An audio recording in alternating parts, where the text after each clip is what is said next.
Жүсіпбек Аймауытов атындағы Павлодар облыстық қазақ музыка драма театры Мәскеу көрермендеріне Шәкәрім Құдайбердіұлының туғанына 165 жыл толуына орай қойылған спектакльді ұсынды.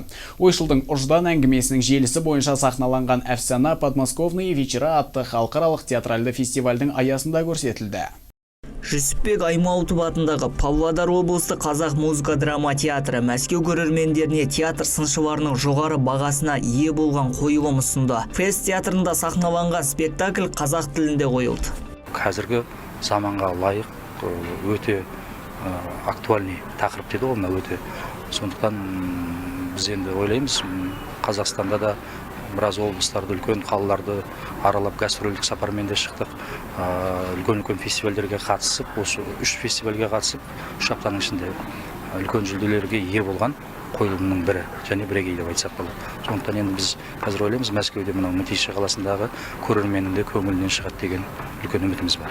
Эксперименттік философиялық қойылымда ар-ұяттан айырылған қоғамның хайуан күн кешіп, азып тозып бара жатқан күйі көрсетілді.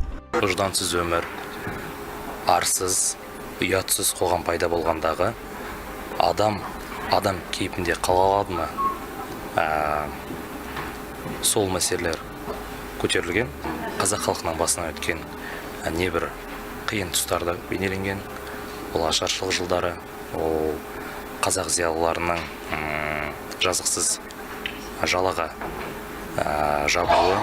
Қазақ театрының қойылымына жиналған қауымның қарасы қалың болды. Спектакль талғампаз көрерменнің көңілінен шықты.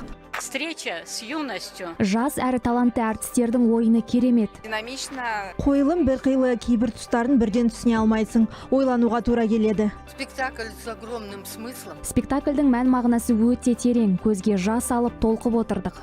Сыншылар да туындыға жоғары баға беріп отыр. Спектакль адамгершілік қасиеттерді терең зерттеп, ұлттық тұрғыдан ар-ұят, ұждан жайыла ой толғайды дейді олар. Саламат Рахмет, Эльмира Сапар, Аймақ.